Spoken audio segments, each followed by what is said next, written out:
Stop what you're doing right now. What I'm about to share with you will fundamentally change how you see power, success, and control in your life. There are 4 lies, 4 specific deceptions, that society has been feeding you since childhood. These lies have been carefully constructed to keep you weak, dependent, and powerless. And the worst part? You probably believe every single one of them without even realizing it. Over 500 years ago, Niccolò Machiavelli wrote about these exact same deceptions in his controversial masterpiece, The Prince. He understood something that most people refuse to accept. Power isn't given freely, it's taken strategically. And today, I'm going to show you exactly how these 4 deadly lies have been stealing your power without you even knowing it. By the end of this video, you'll see through the fog that's been clouding your judgment for years. You'll understand why some people seem to effortlessly command rooms, close deals, and shape their reality, while others struggle their entire lives despite working just as hard. And most importantly, you'll learn the specific strategies to reclaim the power that rightfully belongs to you. The pattern you've noticed. Let me ask you something that's probably been bothering you for a while. Have you ever wondered why some people seem to have all the luck? They get the promotions you deserve. They attract the opportunities you've been preparing for. They command respect in rooms where you feel invisible. Meanwhile, you're following all the right advice, being kind, working hard, waiting your turn, and yet nothing changes. You keep doing what you're told is right, but the results never match the effort. Here's what you need to understand. It's not about luck. It's not about being born into privilege or having the right connections, though those things can help. It's about understanding the real game that's being played while most people are sitting on the sidelines, waiting for their moment that never comes. Why Machiavelli still matters. Machiavelli wrote The Prince in 1513, and it remains one of the most controversial and banned books ever written. Why? Because it exposed the uncomfortable truths about power, influence, and human nature that society prefers to keep hidden. The same truths that are still relevant today. Arguably more relevant now than ever before. You see, there's a reason why these 4 lies exist. They didn't emerge randomly.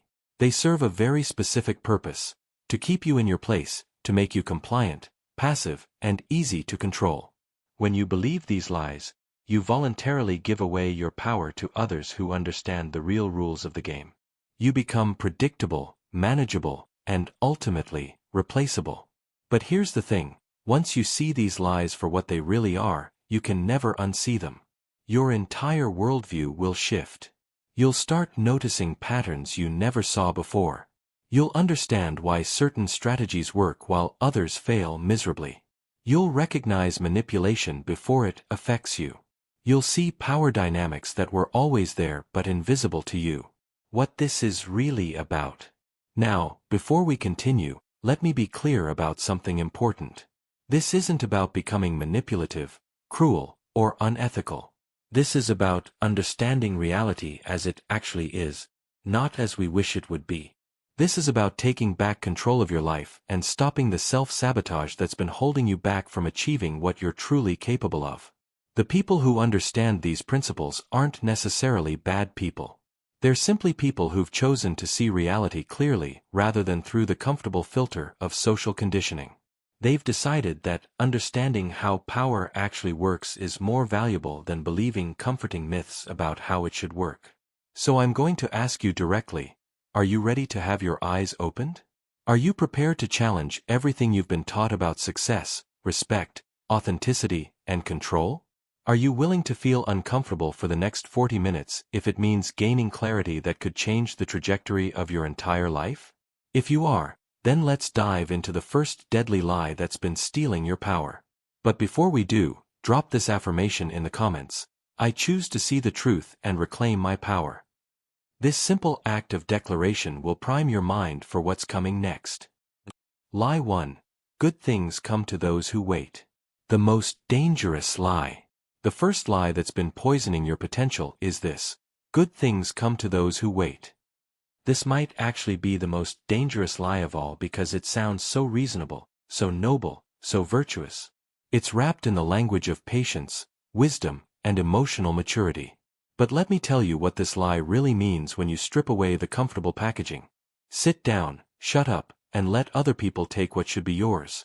Think about this carefully for a moment. While you're waiting for the right time, what's actually happening in the real world? Someone else is taking action. While you're being patient and trusting the process, someone else is creating their own process and winning with it. While you're waiting for your hard work to be noticed, someone else is making sure they cannot be ignored. How this plays out in real life. I've watched this pattern destroy potential countless times across every industry and life situation. The talented person who deserves the promotion but waits to be noticed gets passed over by someone half as qualified who actively campaigns for the position, builds relationships with decision-makers, and makes their value impossible to ignore. The entrepreneur with a genuinely great idea who waits for perfect conditions watches someone else launch a similar but inferior product and dominate the market through speed and execution. The person who waits for their soulmate to magically appear stays single year after year, while others with less to offer actively put themselves out there, face rejection, learn from it, and find meaningful relationships. Let me give you a specific example that illustrates this perfectly. I know two people who worked at the same company. Person A had an MBA from a top school, 5 years of excellent performance reviews, and genuine expertise in their field. Person B had a bachelor's degree, 3 years of experience, and was competent but not exceptional. When a senior position opened up, Person A updated their internal profile and assumed their qualifications would speak for themselves. Person B immediately scheduled coffee meetings with the hiring manager and 2 board members, sent a detailed proposal outlining their vision for the role, and followed up weekly with relevant insights and articles. Who do you think got the position? Person B was promoted within 6 weeks, while Person A is still waiting for their turn 2 years later. What Machiavelli actually said. This is where Machiavelli's wisdom becomes crucial. He wrote, "Since love and fear can hardly exist together, if we must choose between them, it is far safer to be feared than loved." Now, most people completely misunderstand this quote. They think he's advocating for cruelty or intimidation. But what he actually meant was far more subtle and powerful. Machiavelli understood that waiting for people to love you, appreciate you, or voluntarily hand you opportunities is a fundamentally losing strategy. Respect and influence come from action, from demonstrated capability, from making yourself impossible to ignore, not from waiting quietly in the corner hoping someone will notice your virtue. He observed that princes who relied on the goodwill and love of others were easily overthrown when circumstances changed. But those who commanded respect through their actions, their standards, and their results maintained power regardless of whether people loved them personally. The psychology behind the lie. Let's dig deeper into why this lie is so effective at keeping people powerless. The waiting game serves several psychological functions that all work against you. First, it makes you feel virtuous about your inaction. You're not being passive, you're being patient. You're not avoiding risk, you're being strategic. You're not afraid, you're being wise. These mental reframes allow you to stay comfortable while convincing yourself you're doing the right thing. Second, it gives you an external locus of control. If good things come to those who wait, then your success depends on external timing, luck, or other people's decisions rather than your own actions. This is psychologically comforting because it means failure isn't really your fault. You were just waiting for the wrong thing, or the timing wasn't right, or the universe had other plans. Third, it protects you from rejection and failure. If you never take action, you never have to face the possibility of being told no. You never have to experience the discomfort of putting yourself out there and potentially failing. You can maintain your self-image as someone who would succeed if only the conditions were different. The real rules of opportunity. Here's what actually happens in the real world of opportunity and success. Opportunity doesn't wait for you. You create it through action and visibility. The market doesn't care about your timeline. It rewards those who move first with conviction. Decision-makers don't have time to discover hidden talent. They promote people who make their value obvious.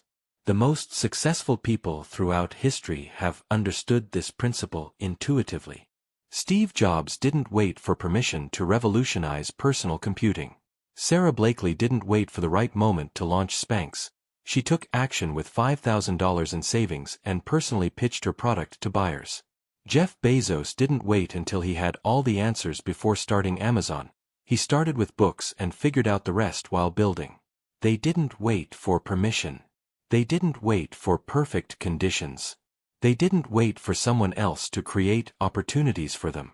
They took action despite uncertainty, despite fear, despite criticism, despite not having all the answers. The math of waiting versus acting. Let me break down the mathematics of this for you, because when you see it numerically, the truth becomes undeniable. Let's say you're 70% ready to launch a project, start a business, or make a major career move. You decide to wait until you're 95% ready. That sounds reasonable, right? Except while you're spending 6 months getting from 70% to 95% ready, someone else starts at 70%, learns through real-world experience, and is now at 110% capability with 6 months of market feedback, customer relationships, and momentum. Or consider this scenario. You have an idea for a product. You spend 2 years researching, planning, and perfecting before launch. Your competitor has the same idea, launches in 3 months with an MVP, minimum viable product, gets real customer feedback, iterates monthly, and by the time you're ready to launch your perfect product, they're on version 24, they've captured the market, and they understand customer needs better than you ever could from research alone. The world doesn't reward preparation, it rewards execution. It doesn't reward potential, it rewards results. While you're preparing to get ready to start thinking about maybe taking action someday, someone else is already failing, learning, adjusting, and succeeding. The cost of waiting. Every moment you spend waiting is a moment someone else is using to get ahead of you. Every day you tell yourself, tomorrow I'll start, is another day your competition is building their advantage, their network, their skills, their results. Every time you choose comfort over action, you're choosing mediocrity over excellence. You're choosing the safety of the known over the possibility of the extraordinary. But here's what really matters. The cost isn't just external competition. The real cost is internal. Every time you wait instead of acting, you reinforce a pattern of hesitation in your own psychology. You train your brain that the right response to opportunity is caution rather than courage. You build a habit of overthinking rather than executing. Over time, this pattern becomes your default operating system, and breaking free from it becomes exponentially harder. What to do instead? So what should you do instead of waiting? Develop what I call a bias toward action in everything you do. This doesn't mean being reckless or impulsive. It means when you're faced with a decision, your default position should be toward movement rather than stasis. When you have an idea, test it immediately with a small experiment. Don't spend months planning. Spend 3 days building a minimal version and getting feedback. When you see an opportunity, pursue it aggressively. Don't wait to see if someone else will apply or if you're ready enough. Assume you can learn what you need to learn along the way. When you want something, ask for it directly. The worst thing that can happen is someone says no, and that's infinitely better than never knowing what could have been. Create systems in your life that force action. Set deadlines that are uncomfortable. Make public commitments that create accountability. Put money on the line. Tell people what you're going to do. Anything that makes waiting more uncomfortable than acting. The uncomfortable truth. Here's the uncomfortable truth that nobody wants to tell you. The world doesn't owe you anything just because you've been patient. The universe doesn't keep a ledger of how long you've been waiting and reward you accordingly. Success goes to those who are willing to be uncomfortable, to risk rejection, to face uncertainty head-on, to keep moving forward even when they don't have all the answers. The world belongs to those who show up and take it. Everyone else gets the leftovers, if there are any left. Before we move to the second lie, I want you to internalize this truth by dropping this affirmation in the comments. I take action now and create my own opportunities. Say it out loud if you're alone. Write it down. Make it real through declaration. Lie 2. Everyone deserves respect. The respect trap. The second lie that's been systematically weakening your position and diminishing your power is this. Everyone deserves respect. Now, before you react emotionally and think I'm promoting rudeness or mistreatment of people, let me explain exactly what this lie does to you and why it's so destructive. This lie makes you give away your most valuable social currency, your respect, your attention, your approval, to people who haven't earned it. And when you do that repeatedly, you devalue yourself and your standards in the process. You signal to the world that discernment doesn't matter, that achievement doesn't matter, that your judgment doesn't matter. What respect actually is. Respect isn't a participation trophy. It's not something you hand out just because someone exists or because social convention says you should. Respect is earned through consistent actions, demonstrated character, and tangible results. It's a form of social capital that should be carefully allocated based on merit. When you give respect to people who haven't earned it, you're essentially broadcasting to everyone around you that your standards are meaningless. You're saying that you can't tell the difference between someone who's built something meaningful and someone who's just taking up space. You're declaring that excellence and mediocrity deserve the same recognition in your eyes. The real-world consequences. What actually happens when you believe and practice this lie? Let me paint the picture clearly. You respect people who openly disrespect you, creating an asymmetric relationship where they have all the power. You value the opinions of people who haven't achieved anything worth valuing, diluting the signal-to-noise ratio in your own decision-making. You give equal weight to the advice of successful people and failures, making it nearly impossible to navigate toward success. You treat your time and energy as if they're worthless by giving them freely to anyone who asks, regardless of whether they've demonstrated any value in return. How successful people think about respect. Think carefully about the most successful people you know personally or have studied. Do they respect everyone equally? Absolutely not. They're highly selective about who gets their attention, their time, their respect, and their energy. They understand that respect is a two-way street and it has to be earned on both sides. They have clear internal criteria for what earns their respect: consistent follow-through on commitments, demonstrated expertise in relevant areas, respect shown to others regardless of their status, willingness to admit mistakes and learn, contribution of value rather than just consumption of it, and alignment between words and actions over time. What Machiavelli understood. Machiavelli wrote, "Men judge generally more by the eye than by the hand, for everyone can see and few can feel. Everyone sees what you appear to be, few really know what you are." This observation is absolutely crucial to understanding respect dynamics.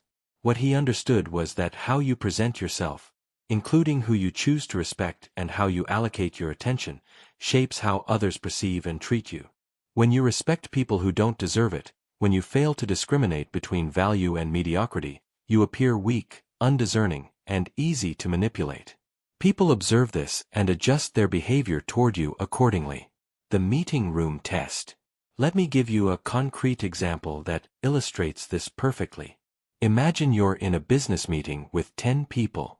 5 of them have built successful companies, created substantial value in the marketplace, and earned their position through demonstrated merit and results. The other 5 are there because of politics, family connections, or pure luck, and they haven't contributed anything meaningful to any organization they've been part of.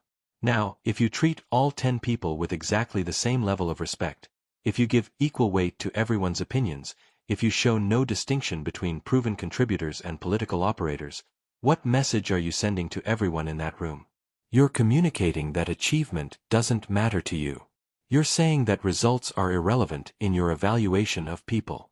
You're declaring that you can't tell the difference between value and mediocrity, between substance and appearance. And when you send that message, people stop taking you seriously. The high performers lose respect for your judgment. The mediocre ones see you as someone they can easily manipulate. The difference between decency and respect. This is where I need to make a critical distinction that many people miss. There's a fundamental difference between basic human decency and respect. This distinction is everything. You should treat everyone with basic human decency, politeness, consideration, kindness in your interactions. You don't need to be rude, dismissive, or cruel to people who haven't earned your respect. You can be pleasant, professional, and courteous to everyone you meet. But respect is different. Respect is where you say, your opinion matters to me. Your time is as valuable as mine. Your judgment is sound. Your achievements merit recognition. That level of regard should be reserved for those who've earned it through their actions and character. You can be polite to everyone while reserving your respect for those who've proven they deserve it. You can be kind without being naive. You can be considerate without being a pushover. You can have strong boundaries while maintaining pleasant interactions. How this plays out dynamically. Here's how this plays out in real-life interactions in ways that either build or destroy your power. When someone demands respect without having earned it, they're actually testing you. They're trying to figure out if you have standards or if you're just another person they can walk all over. This is often subconscious on their part, but it's happening nonetheless. If you immediately give them respect they haven't earned, if you defer to their opinions, seek their approval, or treat them as an authority, they will categorize you as weak and treat you accordingly. They'll push boundaries further. They'll make more demands. They'll take more while giving less. This is just human nature playing out. But if you're polite but reserved, if you're pleasant but you make them work for your respect through demonstrated value, something interesting happens. They either step up and earn it through their actions, which results in a mutually respectful relationship, or they reveal their true character by getting upset that you won't immediately bow down to them, which tells you everything you need to know about whether they're worth your time. The leadership context. I've watched this dynamic play out in leadership contexts countless times, and the pattern is always the same. The executive who immediately treats everyone the same regardless of their contribution, performance, or character gets walked all over by their team. Their directives are ignored. Their standards are undermined. They're not taken seriously because they don't respect themselves enough to have standards for others. Their high performers become demotivated because they see that excellence isn't recognized or rewarded differently than mediocrity. Their low performers are enabled because there are no consequences for substandard work. The organization stagnates because the leader can't distinguish between value and its absence. But the executive who is polite and professional with everyone but clearly reserves their genuine respect, their real attention, their meaningful approval for those who consistently deliver results, that person commands authority naturally. People work harder to earn their approval. The standards they set cascade through the organization. High performers are motivated. Low performers either improve or leave. The organization thrives because excellence is recognized and mediocrity isn't rewarded. Extended applications. This principle extends to every area of your life, not just professional settings. In personal relationships, when you respect people who consistently disrespect you, you teach them that your boundaries don't matter. You train them that they can treat you poorly with no consequences. You establish a dynamic where you're always trying to earn their approval while they give nothing in return. In friendships, when you give equal respect to friends who show up for you and friends who only reach out when they need something, you end up with more takers than givers in your circle. You create an environment where exploitation is possible because you don't distinguish between reciprocal and parasitic relationships. In business dealings, when you give equal respect to clients who pay on time and respect your boundaries versus clients who constantly demand more, pay late, and don't value your time, you end up with a client base that drains you rather than energizes you. The luxury item principle. Here's a mental model that will change how you think about this. Treat your respect like a luxury item. It should be valuable precisely because it's rare and difficult to obtain. When you make it cheap and available to everyone, it loses all its power to influence behavior and outcomes. Think about luxury brands. A Hermès Birkin bag isn't valuable because of the materials or craftsmanship alone.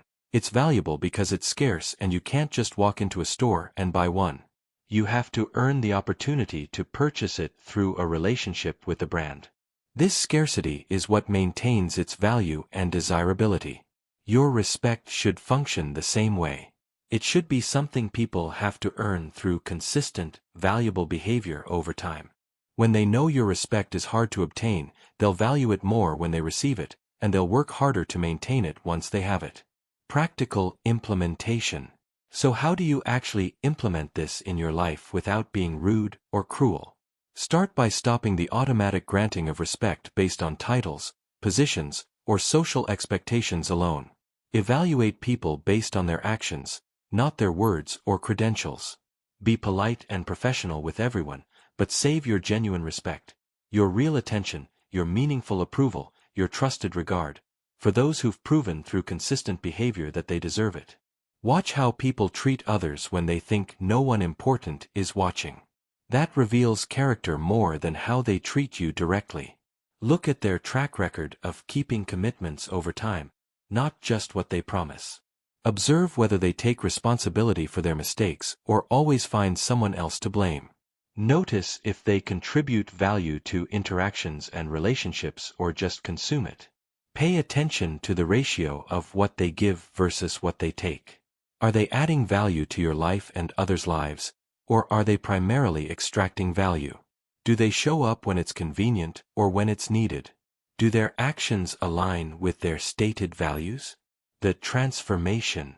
When you start treating your respect as something earned rather than given, several powerful things happen. First, you become more discerning about who gets your time and energy, which means you have more resources for people and projects that actually matter. Second, people start treating you with more respect in return because you've demonstrated that you have standards and you're willing to enforce them. Third, you attract higher quality people into your life because they recognize that your respect means something. Fourth, you develop a reputation for sound judgment because you can clearly distinguish between value and its absence. Your respect is valuable. It's one of the most valuable things you have to offer. Start treating it that way, and watch how people's behavior toward you changes. When you do, people who understand how this works will actually respect you more for having standards. Now, drop this affirmation in the comments. My respect is earned, not given, and I value myself enough to have standards.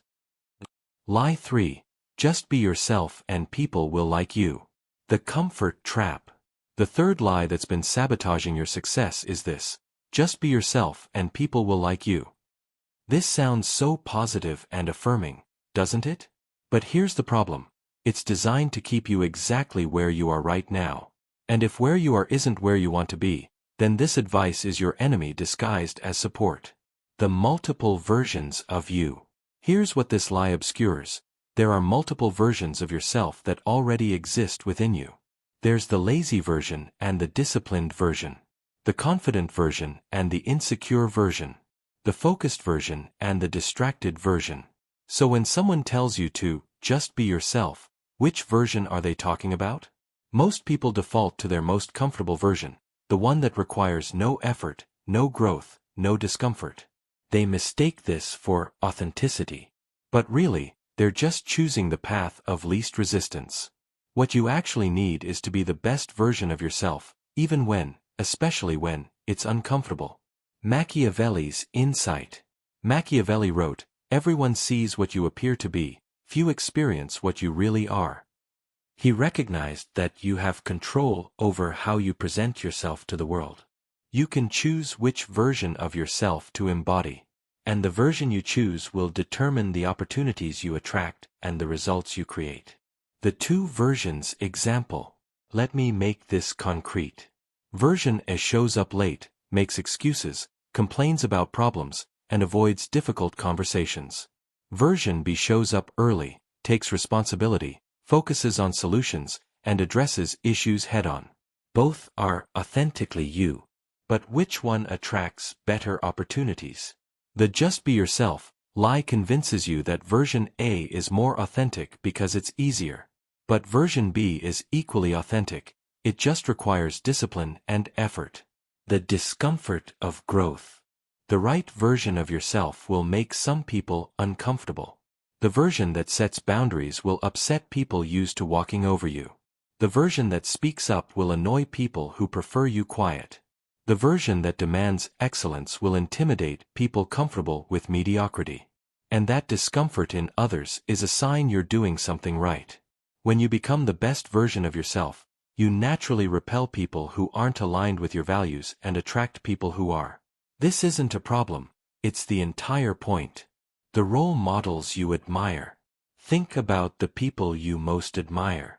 Are they just being themselves, in the sense of choosing comfort over growth? No. They're masters of self-discipline.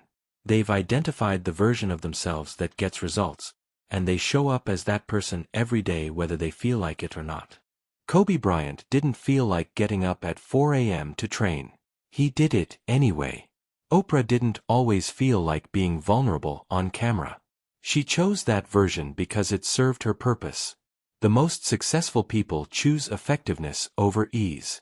This isn't about being fake. This isn't about being fake or inauthentic. Being fake means pretending to be someone you're not. What I'm describing is choosing to embody your highest potential instead of defaulting to your most comfortable patterns. Every version of yourself is real. You're choosing which truth about yourself to emphasize and develop. Your current self got you here. Your current comfortable version of yourself got you to where you are today. If you're satisfied with that, keep being that version. But if you want something different, you need to become someone different. Not a different person but a better version. The version that procrastinates won't build the business you dream about. The version that avoids confrontation won't get the respect you deserve. The version that seeks everyone's approval won't make the hard decisions that create success. But there's another version available right now. The version that takes action despite fear. The version that sets boundaries despite pushback. The version that makes decisions based on results rather than popularity. That version might make some people uncomfortable, but it will create the results that change your life. Stop using authenticity as an excuse. Stop using authenticity as an excuse for mediocrity. Stop hiding behind just being yourself when what you really mean is just being comfortable. Start choosing the version of yourself that deserves the life you want. Every successful person you admire had to become someone they weren't in order to get what they wanted. They developed new habits, adopted new mindsets, and showed up differently. That's not being fake. That's called growth. Your current self got you here. If you want to go somewhere different, you need to become someone different. That version might make some people uncomfortable. Good. That means it's working. Drop this affirmation in the comments. I choose to be the best version of myself, even when it's uncomfortable. Lie 4. Everything happens for a reason. The ultimate victim mentality. The fourth and final lie that's been stealing your power is perhaps the most spiritually disguised and therefore the most insidious. Everything happens for a reason. This might sound comforting, even profound. It wraps itself in the language of faith, wisdom, and spiritual maturity. But it's actually the ultimate victim mentality disguised as enlightened acceptance. This lie convinces you that you're not in control of your life, that some external force is pulling the strings, and all you can do is accept whatever happens to you and search for the hidden lesson or meaning. It removes your agency and replaces it with passive acceptance. The dangerous truth about this lie. But here's the actual truth that changes everything. Things don't happen for some mystical predetermined reason. Things happen because of the decisions you make, the actions you take, and the systems you create. When you believe that everything happens for a reason, you give up your power to influence your own outcomes. You become a passenger in your own life rather than the driver. This lie is particularly dangerous because it feels spiritual and profound. It makes you feel better about bad situations by telling you they're part of some grand cosmic plan. It provides comfort in moments of pain. But while you're sitting there waiting to discover the mystical reason behind your problems, someone else is taking responsibility for their situation and creating practical solutions. The two choices. When something bad happens to you, you have exactly two choices about how to respond. You can look for the mystical reason why it happened, searching for cosmic meaning, waiting for the universe to reveal its plan, hoping that accepting it will lead to some future benefit. Or you can look for the practical actions you can take to improve the situation, analyzing what went wrong, identifying what you can control, making adjustments, and moving forward with new information. One approach keeps you passive and powerless, waiting for external forces to resolve things. The other puts you back in control, focusing your energy on what you can actually influence. Machiavelli's radical responsibility. This is where Machiavelli's perspective becomes revolutionary. He wrote, "I'm not interested in preserving the status quo, I want to overthrow it." He understood that accepting things as they are, believing they're happening for some predetermined reason, is the enemy of progress and personal power. Real power comes from taking radical responsibility for your circumstances and then changing what you don't like. It comes from refusing to accept the status quo just because it exists. It comes from believing that your actions matter more than external circumstances. Machiavelli observed that leaders who attributed their failures to fate, bad luck, or divine will were ultimately overthrown by leaders who analyzed their mistakes, adapted their strategies, and took aggressive action to change their circumstances. How this lie manifests. Let me show you exactly how this lie shows up in real life and destroys potential. Someone loses their job and immediately says, "Everything happens for a reason. Maybe this is a sign that I should try something different." Then they spend months waiting for clarity, waiting for a sign, waiting for the universe to reveal why this happened and what they're supposed to do next. Meanwhile, their savings drain, their skills atrophy, and opportunities pass them by. Another person experiences the exact same job loss and thinks, "What went wrong? Was it my performance, office politics, or company-wide cuts? What can I control? I can update my resume immediately, activate my network today, apply to 20 positions this week, and start a side project while I search." They're employed again within 6 weeks because they took responsibility instead of searching for cosmic meaning. Someone gets rejected, by a romantic interest, a business partner, a client, and they say, "It wasn't meant to be. Everything happens for a reason." Instead of analyzing what went wrong, what they could improve in their approach, what signals they might have missed, they just accept the rejection as destiny and move on unchanged. The same pattern repeats because they never learn. Someone's business fails and they conclude, "Everything happens for a reason. Maybe I wasn't cut out for entrepreneurship. Maybe the universe is telling me to do something else." Instead of studying what went wrong, learning from mistakes, analyzing market feedback, and trying again with better knowledge, they give up entirely and frame it as spiritual wisdom. The psychology of this lie. This lie turns you into a passive observer of your own life. You start believing that your success or failure is determined by forces outside your control. Fate, destiny, the universe, divine plans, cosmic timing. You stop taking responsibility for your results because, after all, everything happens for a reason, right? If you fail, it wasn't meant to be. If you succeed, it was destined. Your actions become irrelevant in your own narrative. But here's what successful people understand that failures don't. Causation exists, and it's mostly under your control. When something goes wrong, they don't look for cosmic reasons. They look for causation. They ask practical questions. What actions led to this result? What did I do or not do that contributed to this outcome? What can I do differently next time to get better results? How can I prevent this from happening again? What can I learn from this situation that makes me more capable? Luck versus preparation. They understand something crucial about what most people call luck. Most of what people attribute to bad luck is actually the result of poor preparation, bad decisions, or lack of action. And most of what people call good luck is actually the result of good preparation, smart decisions, and consistent action. Yes, random events occur. Natural disasters happen. Other people make decisions that affect you. Market conditions change. These things are real. But even when faced with circumstances outside your direct control, you still have complete control over how you respond. You can choose to be a victim of circumstances, or you can choose to be someone who overcomes circumstances. The pattern of destruction. I've watched this mentality destroy more potential than any other limiting belief. People use it to justify giving up before they've really tried. They use it to stay stuck in situations that don't serve them. They use it to avoid the hard work of change and growth. They convince themselves that their current situation is meant to be rather than taking the uncomfortable actions necessary to improve it. The "everything happens for a reason" mentality is particularly insidious in relationships. Someone stays in a toxic relationship year after year because everything happens for a reason. Maybe I'm supposed to learn something from this person. Instead of setting clear boundaries or having the courage to leave, they endure mistreatment while waiting for the mystical lesson to reveal itself. They confuse endurance with growth, suffering with learning.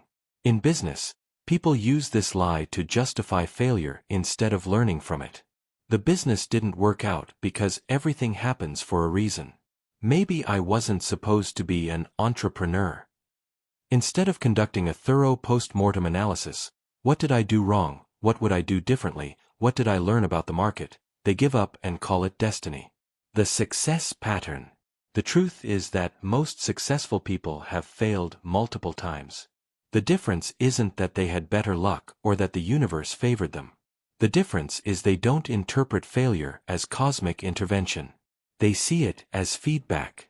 They analyze what went wrong, extract lessons, adjust their approach, and try again with better information. Thomas Edison didn't discover that the light bulb wasn't meant to be after his first 1,000 attempts failed.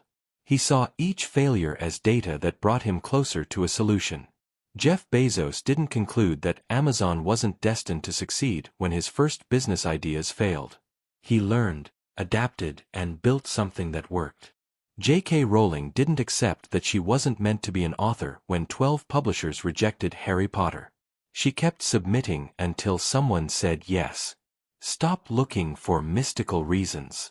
So here's what you need to do starting right now. Stop looking for mystical reasons why your life isn't working. Start looking for practical actions you can take to make it work better. Stop waiting for fate to hand you what you want. Start creating the conditions that make success inevitable through your daily choices and actions. Stop waiting for external validation or cosmic permission to take charge of your life. Stop interpreting every setback as a sign from the universe instead of as feedback you can learn from. Stop using spiritual language to justify inaction and passivity. Your life is what you make it. Your life isn't a movie where everything works out according to some predetermined script written by external forces. Your life is what you make it through the choices you make every single day, the standards you set for yourself, the actions you take regardless of how you feel, and the responsibility you claim for your outcomes. Take control of your narrative. Stop being a character in someone else's story and start being the author of your own. Stop waiting for fate to deliver your dreams and start building them with your own hands. Stop looking for reasons things happened and start creating reasons things will happen. The most empowering realization. The most empowering realization you can have is this. You are responsible for your outcomes. Not fate, not the universe, not some grand cosmic plan. You. Your decisions, your actions, your standards, your effort, your persistence, your adaptability. When you fully accept this radical responsibility, something magical happens. You reclaim your power to change anything you don't like about your current situation. You're no longer waiting for external forces to align.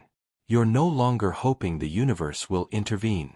You become the force that makes things happen. This doesn't mean you control everything. You don't. Random events occur, other people make their own choices, circumstances change. But you always control your response. You always control your effort. You always control whether you learn and adapt or give up and blame fate. How the lies work together. Now that we've exposed all 4 lies, see how they work together as a system. Each one serves the same purpose, to keep you passive, dependent, and powerless. Good things come to those who wait, keeps you passive. Everyone deserves respect, makes you dependent on others' approval. Just be yourself and people will like you, keeps you comfortable. Everything happens for a reason, makes you powerless. When you wait instead of acting, someone else takes your opportunities. When you give respect freely, you have no standards. When you stay comfortable, you never grow. When you believe in fate, you never take control. Your choice now. You now have the knowledge. You understand the lies that have been holding you back and the truths that can set you free. The question is, what are you going to do with this knowledge? The choice is yours, but choose quickly. Because while you're deciding, Someone else is already taking action. Your declaration of power. Drop this final affirmation in the comments as your public commitment. I reject these lies, embrace these truths, and commit to living from a position of power. The final truth. Remember, good things don't come to those who wait, they come to those who take them. Respect isn't universal, it's earned. Being yourself isn't enough, be your best self. Nothing happens for a mystical reason. Things happen because of what you do. You have power. You've always had it. These lies just convinced you to give it away. Now it's time to take it back.